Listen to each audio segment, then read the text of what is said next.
Tanse, I'm Sipekne'katik. Welcome to APTN National News Daytime on this Wednesday. We are learning more about the man from Sipekne'katik First Nation who was shot and killed by Nova Scotia RCMP last week following a disturbance in a home. Here's an update. According to a public obituary posted by the family earlier this week, the man has been identified as 37-year-old Darrell Augustine from Indian Brook, Nova Scotia. He is being remembered as a loving father of 3 children, a seasonal fisherman, and enjoyed eeling with his partner and exercising his inherent treaty rights. A traditional ceremony is being held at the Indian Brook Community Centre today, and he will be buried at the St. Catherine's Community Cemetery in Indian Brook. According to the Serious Incident Response Team, or CIRT, on Tuesday, January 13th, Sipekne'katik RCMP received a call about a disturbance at a home in Sipekne'katik. An adult male was reported to have a firearm and threatened others before leaving in a car. RCMP later located the man where they popped his tires with a spike belt. Then the vehicle left the road near an intersection with Highway 202. CIRT says non-lethal options were used, however multiple shots were fired by the RCMP. Life-saving measures was used on the man, however he was pronounced deceased at the scene. The family of Darrell Augustine is now calling for full transparency in CIRT's investigation. They want Indigenous involvement within CIRT, and they want an end to the normalization of lethal force used against Indigenous people. They say the RCMP showed a profound lack of dignity and disrespect towards Augustine's remains. CIRT continues its investigation this week. The Serious Incident Response Team has also taken over the investigation of another shooting death of a man involving the RCMP that happened on Sunday night in Sipekne'katik First Nation, also known as Tobique First Nation in New Brunswick. CTV's Nick Moore brings us the latest. The RCMP says it was responding to a domestic disturbance call at a residence. In a written statement, the RCMP says a man with an edged weapon advanced towards officers and that an officer deployed a taser that was not effective. The RCMP says an officer then fired their service weapon, striking the male, who was later pronounced dead in hospital. The man who was killed has been identified by family and the First Nation as Bronson Paul. This has to stop! And the RCMPs have to be accountable for what happened here, because this is not right. I am so mad. And Bronson Paul, my nephew, he was loved by a lot of people in this community. He has a big family here and we love him. Chief Ross Purley says there are protocols on Sipekne'katik that local security accompany the RCMP on these types of calls. And for whatever reason, that didn't happen yesterday, and this is the result of that. We're looking for a transparent investigation, one that includes Indigenous oversight. That's important. This morning, New Brunswick Premier Susan Holt posted a video to her Facebook page reacting to the fatal shooting. Our government has offered Chief Purley and Council our full support, and we will do our part to ensure the investigation proceeds in a transparent, timely, and appropriate manner to provide the answers the family and the community needs. There's been no timeline provided on how long the CIRT investigation will take. Nick Moore, CTV News, Sipekne'katik First Nation. The APTN National Government, or TNG, located in British Columbia's central interior, is warning the federal and provincial governments that there is an imminent risk of a devastating landslide in the Chilcotin River, and that it will impact the salmon migration if governments do not step in now and prevent it from happening. In a recent statement, TNG says a geotechnical report commissioned by the province of BC indicates an imminent risk of a rockfall at this stretch of water of the Chilcotin River. TNG says there are tension cracks in this steep slope above the river that could give way. TNG was part of an emergency task force in the summer of 2024 when a massive rock slide blocked the waterway for several days. During that time, the task force developed a stabilization plan with the province to prevent a similar incident. However, TNG says it is alarmed that the province and feds would not provide funding for that prevention plan before this year's salmon migration. In response, the nation says it will pay for the work itself at an estimated cost of up to $3 million. In a statement, Tribal Chief Otis Gushon Sr. added, "Salmon are the heart of our culture and who we are as Chilcotin, or people of the river. Our way of life is at stake, not just our way of life. These salmon feed Indigenous communities all along the Fraser River. It is unthinkable to us that Canada and BC would have full knowledge of this risk to salmon, have a mitigation plan that was developed together and ready to go, and still not take the steps needed to prevent a catastrophe." The BC government says it will continue to work closely with all of its partners to keep the public safe. It's been 7 years since a 34-year-old single dad of 3 boys was killed in a hit and run in Vancouver, and the family is still trying to get justice in his case. APTN's Tina House has that story. It's been 7 years since Suzette Amaya last saw her brother Darrell Augustine alive. Wow. I can't even believe that. I'll never come here. It's just too painful. I miss Darrell so much. I miss you, bro. This is where investigators believe Darrell Augustine was walking before he was hit by a vehicle sometime on the evening of December the 26th, 2018. The single father of 3 boys was left on the side of the road for an undetermined amount of time before a passerby called 911. He was taken to Vancouver General Hospital and died shortly after arriving. 12 hours later, a man turned himself in to police. It was later revealed he was a taxi driver. Despite strong evidence, Crown Counsel decided not to charge the cab driver, who has continued to drive for the same company ever since. We have a lawyer, a law firm that's working on my brother's case. And, VPD was pushing for criminal charges because of the hit and run and then leaving the scene. Their mother, Clara, seen here in the original story, started a lawsuit against the driver and the company, but she passed away last year. So, Suzette is now the plaintiff in her late brother's case. We just need some explanation as to why the driver, was negligent at a crosswalk, well lit. My brother was wearing a white jacket. He had fluorescent shoes on, The whole case just screams injustice.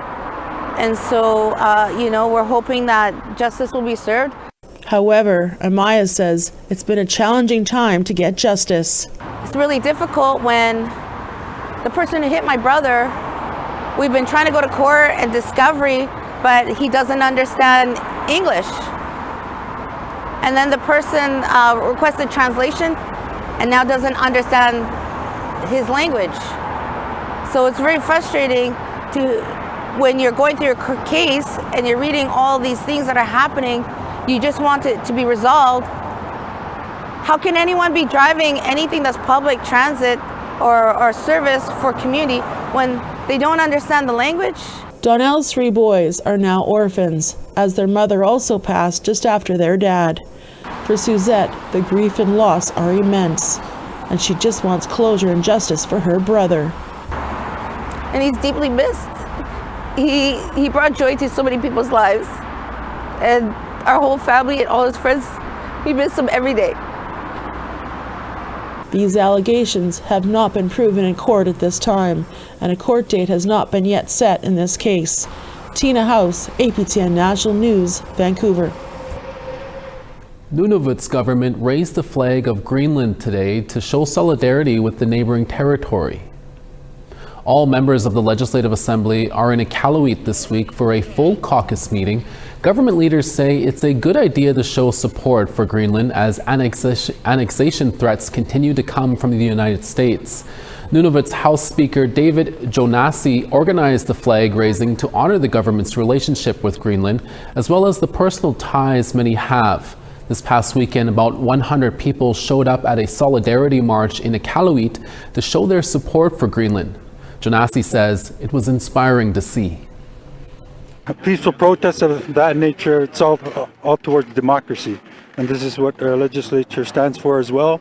So in that sense, we are raising the Greenlandic flag in recognition that the Greenlandic people do want to the right to self-determination, and we respect that.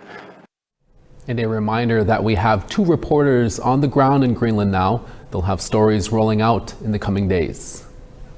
Over a dozen organizations fighting to protect a pristine wildlife refuge in Alaska are once again turning to the courts. Last week, they amended a lawsuit filed in the U.S. District Court in Alaska that challenges the Trump administration's efforts to open the refuge to oil and gas drilling. APTN Sarah Connors brings us the latest. The Gwich'in Steering Committee, along with several wilderness and environmental organizations, are renewing a lawsuit against the Trump administration's oil and gas leasing program in the Arctic National Wildlife Refuge. The 8 million hectare refuge is located in the northeast corner of Alaska. Within the refuge is a 60,000 hectare coastal plain. The plain acts as vital nursery habitat for the porcupine caribou herd and is considered sacred by the Gwich'in peoples in Alaska and northern Canada. In 2020, organizations fighting to protect the refuge from industrial development launched a lawsuit against the Trump administration. They allege the administration violated multiple laws when it finalized a drilling program for the entire coastal plain, though 2 subsequent lease sales attracted almost no interest from industry. The organizations paused the lawsuit during the Biden administration while its agencies attempted to reverse Trump's policies. After Trump's second presidential win, his administration quickly readopted its original plan and reinstated the few leases that were issued in 2021. The organizations say their original filing was updated last week to address those more recent developments under the second Trump administration. Defendants listed in the lawsuit include the Department of the Interior and the U.S. Fish and Wildlife Service. The service said in an email to APTN News it doesn't comment on active litigation. Sarah Connors, APTN National News, Whitehorse. The sexual assault trial for actor and powwow dancer Nathan Chasing Horse begins this week. We'll bring you an update after the break.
Welcome back. The sexual assault trial of the Dances with Wolves actor Nathan Chasing Horse began in Las Vegas on Tuesday with opening statements.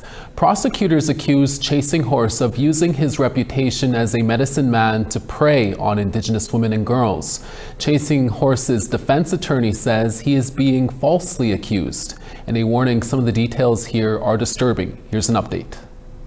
On Tuesday, prosecutors said Chasing Horse sexually assaulted two victims who were 14 and 19 at the time. They said that in 2012, Chasing Horse, who was 36 at the time, told the 14-year-old that the spirits wanted her to give up her virginity to save her mother, who was diagnosed with cancer, and if she told anyone, her mother would die. Chasing Horse's defense attorney said prosecutors presented no DNA or eyewitnesses as evidence about this incident and said Chasing Horse helped the young girl and her mother with a home in Las Vegas.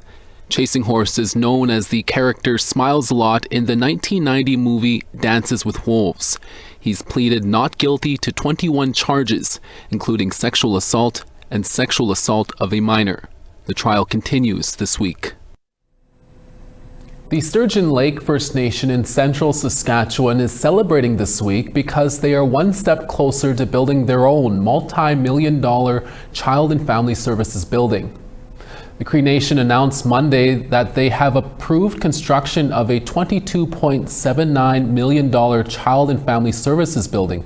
According to leadership, funds will be covered by the federal government and will be released over 3 fiscal years. So far, the dollar amount is based on pre-tender construction estimates. The project will improve access to child and family services with a building that will contain a full range of programming, something the current building can't do because of it being too small. The new building will be located near the Sturgeon Lake Central School and will also have security for staff and visitors. Sturgeon Lake is located about 45 kilometers northwest of Prince Albert. In a statement, Sturgeon Lake First Nation Chief Christine Longjohn said, "This funding is an important step forward for Sturgeon Lake First Nation. Our Child and Family Services team does complex and demanding work. A purpose-built facility will allow them to provide care and support in a space that respects privacy, safety, and the needs of our families." The head physician of a health and wellness center that represents 23 First Nations in northern Manitoba has died. And as APTN's TR Wheatley explains, the news of Dr. Barry Lavallee's passing comes as a big shock for so many. The news of Dr. Barry Lavallee's death came early Tuesday afternoon from the Kiwetanuk Ininu Minoeawan, or Kim, where he was the chief executive officer. A brief statement on Kim's website and social media said only that Lavallee passed away unexpectedly and that further updates were forthcoming when deemed appropriate by his family. The statement said, in part, "His powerful voice commanded attention. He spoke up for those who could not and left an impact that will be remembered. He was a fearless advocate for those who faced injustice and harm, and he fought tirelessly for First Nations people." Lavallee is from the St. Laurent Métis community and has ties to the Saulteaux communities of Duck Bay and Lake Manitoba.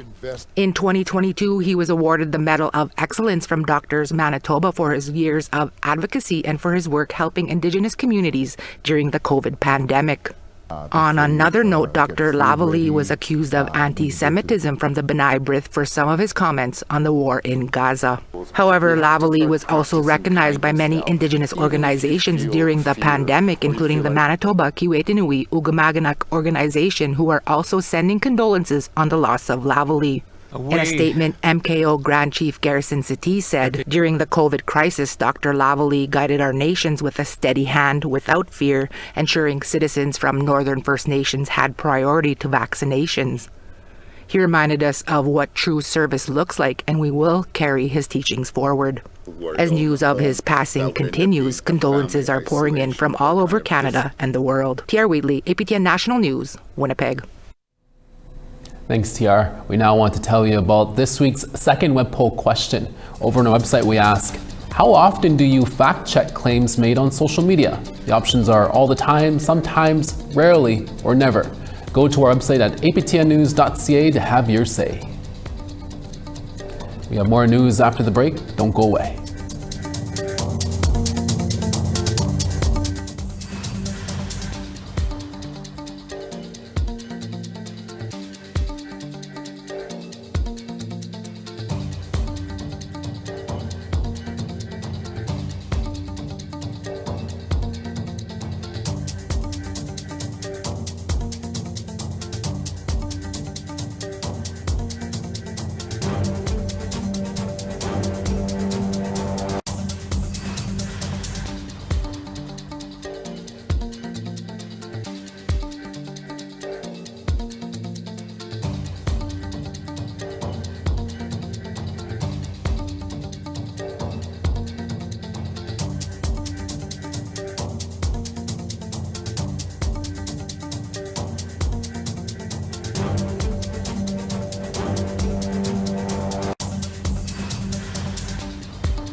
Thanks for staying with us. St. John's -8, Charlottetown -9.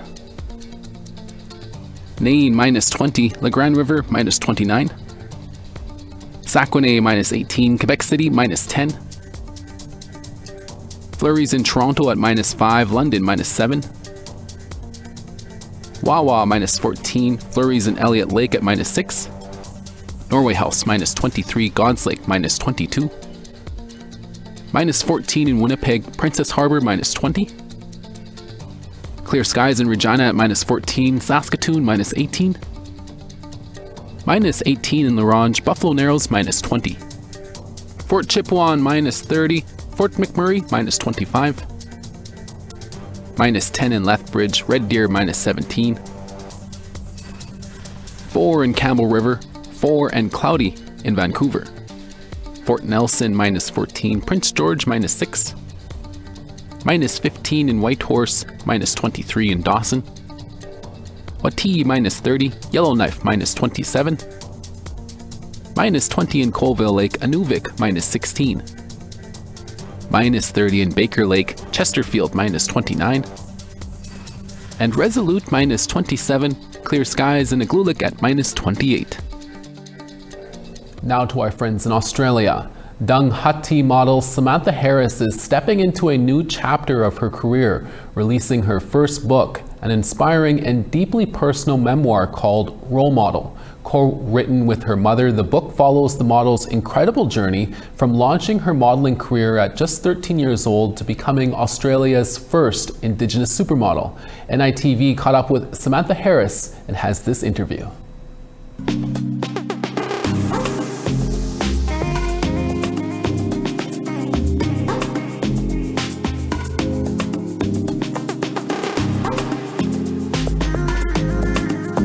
Sam, welcome to NITV. Thank you for having me. You've released your memoir, Role Model. You're not only sharing your story, but you're also incorporating your mum's story. Why is that so important to you? I think it was very important because without my mum, my story doesn't exist, right? And it was very traumatic, quite hard for my mum to tell her story, which I totally understand, but I'm so proud of her that she did it. And as you read in the book, it says, you know, before you hear my story, you have to hear my mum's, and she talks about her childhood and how she grew up and why she became the mother that she is today. You were the only First Nations model in the mainstream for a pretty long time, but there's recently been a shift in the industry. Is that exciting to see? It's so exciting for me because, as you said, when I started, well, I wasn't aware personally of any other Indigenous models. It was just little old me, little shy old me. And I've been in the industry for over 2 decades now, and I've actually watched it change before my eyes. And I'm so proud just to see so many more Indigenous representation within mainstream fashion. You've really done it all, but when you look back, what are some of those big milestones for you? I've loved every aspect of my career because it's always been something different, and I've worked with so many amazing people and travelled the world, so I've loved every aspect. But you know, one of my main kind of favourite iconic things would definitely be the Vogue cover. You can't not top that. That was very cool, and you know, still to even this day, it's a pinch me moment. And I was the second Indigenous model to ever be on the cover. Like, that's really cool. Also, I've been an ambassador for David Jones alongside Miranda Kerr. You know, she's a Victoria's Secret angel, and I got to model with her. And we'd shoot in beautiful locations. And also now the book. I would have never ever have thought, when I first started modeling, that 13-year-old Samantha would be writing her first book. Moving forward, what do you hope to see in terms of representation for mob in the industry? I just want them to be there, not be, oh, she's an Indigenous designer. No, she is Indigenous and she's proud of her culture, or he's proud of his culture. They're a designer. They deserve to be there just like everybody else. And you know what, to be honest, I think a little bit more, because Indigenous fashion, it's telling a story, and it's a story of hundreds of years of culture and tradition. And it's so much more special than, just walking into a shop and just grabbing a pretty dress. You're celebrating culture and history. What do you hope that the readers take away from this memoir? Me and my mum, we both had challenges in our lives, and completely different challenges, but you'll see within the book that we overcome them, we persevere. It's, I think it's a very inspiring story. I know my mum's aspect is a very inspiring story, and I hope the readers think mine is a very inspiring story also. This is another massive moment in your career, but what else is on the horizon for you? I've been working on another project for quite some time, which I'm very excited about. It's still in the process, so I'm going to be one of those boring people that go, you have to wait and see. But you will have to wait and see, and just continue to model and see where life takes me. Enjoy life. Thank you so much for joining us on NITV, and congrats on the incredible book. Thank you. And that's your daytime newscast for this Wednesday. We're back again for your evening newscast in a few hours. Please join us then. Thank you so much for watching, and APTN National's daytime team will see you again tomorrow. Ekse.